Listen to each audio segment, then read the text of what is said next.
Hello, hi, welcome to Sunu vlogs. ఎలా ఉన్నారండి అందరూ? అందరూ బాగున్నారా? నా ప్రీవియస్ వీడియో మైదా ఎలా వస్తుంది అనే వీడియో పెట్టాను. ఎవరైనా చూడకపోతే లింక్ డిస్క్రిప్షన్లో ఇస్తాను, చూసేయండి. ఇవాళ రేపు కార్తీక పౌర్ణమి కదండి. అందరికీ కార్తీక పౌర్ణమి శుభాకాంక్షలు. కార్తీక పౌర్ణమికి మనమందరం ఒత్తులు వెలిగిస్తూ ఉంటాం ప్రమిదలతో. కానీ పిండితో ప్రమిద చేసి వెలిగిస్తే మంచిది అని చెప్పారు. నేను కూడా చాలామందిని చూశాను. లాస్ట్ మండే టెంపుల్కి వెళ్ళినప్పుడు కూడా చాలామందినే పిండితో ప్రమిదలు చేసి వెలిగించడం చూశాను.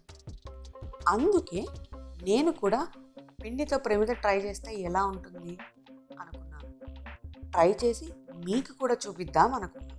ఇక్కడ నేను గోధుమ పిండి అలానే బియ్యం పిండిని తీసుకున్నాను. 3 cups బియ్యం పిండిని 1 cup గోధుమ పిండి తీసుకొని వాటర్ వేసుకుంటూ మన చపాతీ పిండిలా కలుపుకోవాలి. లాస్ట్లో కొంచెం ఇలా ఆయిల్ వేసుకుని పక్కన పెట్టుకోవాలి. ఇక్కడ నేను నువ్వుల నూనె యూజ్ చేస్తున్నాను. ఇలా మనం ఎందులో వేసి ఇలా మౌల్స్లా చేయాలన్నా ముందు కింద ఆయిల్ రాయాలి. అప్పుడే అన్మౌల్డ్ చేసేటప్పుడు ఈజీగా వస్తుంది. ఈ పిండి ప్రమిదలు అయితే నూనె పీల్చకుండా ఉంటాయి. నేను జస్ట్ ఐడియాస్ ఇస్తున్నాను. మన హ్యాండ్తో నార్మల్గా చేసే కంటే ఇలా చేస్తే కొంచెం బెటర్గా వస్తాయి అని. అందుకే నేను మీకు ఈ రేషియోలో చేసి చూపిస్తున్నాను. ఇలాంటి ఐడియాస్ని ఇంప్లిమెంట్ చేసి మంచి షేప్స్లో మీకు నచ్చిన విధంగా పిండితో ప్రమిదల్ని తయారు చేసుకోవచ్చు. నాకు షేప్స్ అంత బాగా రావట్లేదు, కానీ మీరు ట్రై చేయండి, మీకు డెఫినెట్గా వస్తాయి. నేను డ్రై అవ్వకుండా తీసేస్తున్నాను మీకు చూపిద్దామని. యాక్చువల్లీ నాకు టైం లేదండి స్లోగా చూపించడానికి.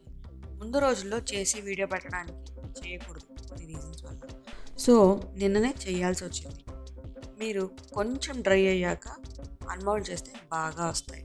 ఏదైనా మన చేతులతో చేసిన వాటిలతో వెలిగిస్తే ఆ ఆనందమే వేరు. నేను కొన్ని డ్రై అయిన తర్వాత అన్మౌల్డ్ చేస్తాను, వాటినే వెలిగిస్తాను. వీలైతే నెక్స్ట్ వీడియోలో వాటిని మీకు చూపిస్తాను. ఈ ఐడియాస్ మీకు ఎంతో కొంత ఉపయోగపడ్డాయని అనుకుంటున్నాను. బేసిక్గా పిండి ప్రమిదలకి పిండి ఎలా ప్రిపేర్ చేయాలి అని తెలుసుకోవడం ఇంపార్టెంట్ కదండి.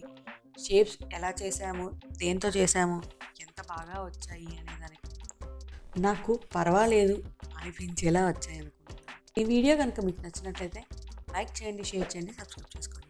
అలాగే పక్కన ఉన్న బెల్ ఐకాన్ని టంగుమని కొట్టండి. నా నోటిఫికేషన్స్ అని మీ వరకు వచ్చేస్తాయి. మరొక మంచి వీడియోలో మళ్ళీ కలుద్దాం. Thanks for watching.